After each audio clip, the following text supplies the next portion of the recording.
लाइमोन सोरां academia matric आनजादाव उथ्रिसारनो हानाय फरायसाफोरखौ बरायदों।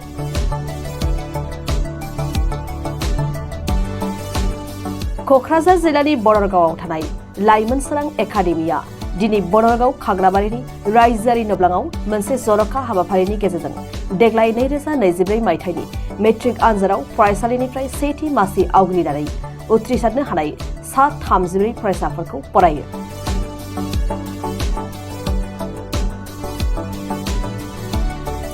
मख'नो गोनांदि लाइमोन सोरां एकाडेमिनिफ्राय सेथि थाखोआव सा 28, नैथि थाखोआव सा 5 आरो थामथि थाखोआव सासे फरायसा उथ्रिसारनो हादों।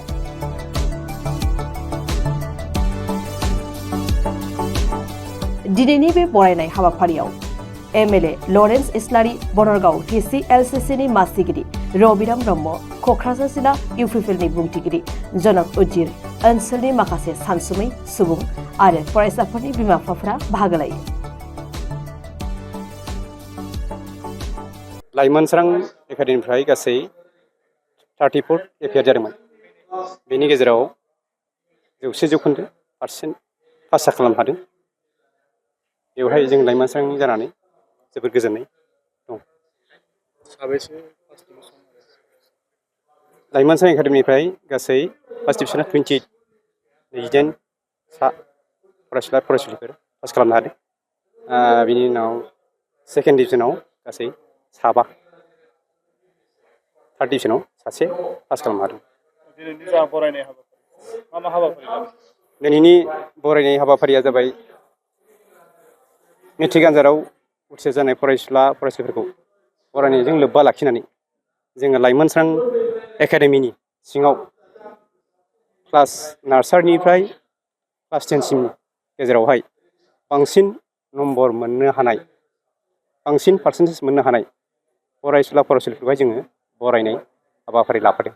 आरो बेजों लोगोसेनो जोंनि सिगाङाव लाइमोन सोरां एकाडेमियाव फरायनानै पास जालांनाय जोङो 3सो जाफुंसार जानाय फरायसुलाफोरखौहाय जोङो दिनै बरायनाय हाबाफारियाव जों सोसननानै लाफानाय जादों। नोंथांमोननि बे लाइमोन सोरां एकाडेमिया माब्ला गायसनजादोंमोन आरो जागायजेननायनिफ्राय दिनैसिम सोलोंथाइनि बिथिङाव माबायदि जाफुंसारनो हादों बा खामानि मावनो हादों? लाइमोन सोरां एकाडेमिया 2002 मायथाइयाव गायसनजादोंमोन। जाय समावहाय जोंनि नैबे ओनसोलनि गोरों गोरा इन्स्टिटिउटफ्रा प्राइभेट फरायसालि अर्थात बर'नि मोनसे पियरलि प्राइभेट फरायसालि नांगौ हिसाबै बेखौ सानखांनानै बै समावहाय बे ओनसोलनि गुन गोनां सोलोंथाइखौ जौगाहोनो थाखाय लाइमोन सोरां एकाडेमिखौ 2002 आव गायसननाय जादोंमोन। दासिम आथिखालावहाय जोंनाव नैबे बोसोराव 330 सो स्टुडेन्ट दं। पास आउट जालांनाय स्टुडेन्टफोरा माबायदि खामानि मावहैनो हादों बा साक्सेस जालांनो हादों नोंथांमोननि फरायसालियाव? दा जोंनि आन्दाजाव जा बेनो फोरमान जादों। दिनै बे मोनसे उदाहरन जादों। आं दहायनो बुंदों जोंनि जे पास जालांनाय फरायसाफोरखौहाय जोङो समनि आंखालाव बुथुमजोबनानै दिनैहाय जोङो बेवहाय लाबोनो हायाखिसै। बेनि थाखाय दुखिथ'। जाहाथे नैबे दिनैनि बे प्रग्रामाव जायफोर फरायसुलाफोरखौहाय लाबोदों दा बेखौ लानानै जाहाथे जोंनि थालांनाय सिगाङाव साक्सेस जालांनाय फरायसाफ्रा जाहाथे जेबो दुखु मोना। इयुनावहाय जाहाथे जों सम मोनोब्ला बै फरायसाफोरखौबो जोङो नैबे दानि लाइमोनफोरनि जे गोदान इयुन जोलैफोरखौ इनकारेज होनो थाखाय जोङो मोनसे समजों गोरोब गोजौ सोलोंथाइ लानो गोसो जानाय HS आनजाद उथ्रिनाय फरायसाफोरनि थाखाय गोजोनथाव खौरां। जारागुरिनि गबिन्द बसुमतारी कलेजाव BA/CT सेमेस्टारनि थाखाय फरायसाफोरनि मुं थिसननाया सोलिगासिनो। 2024-25 सोलोंथाइ बोसोरनि थाखाय BA/CT सेमेस्टारनि मुं थिसननाया सोलिगासिनो दं गबिन्द बसुमतारी कलेजाव।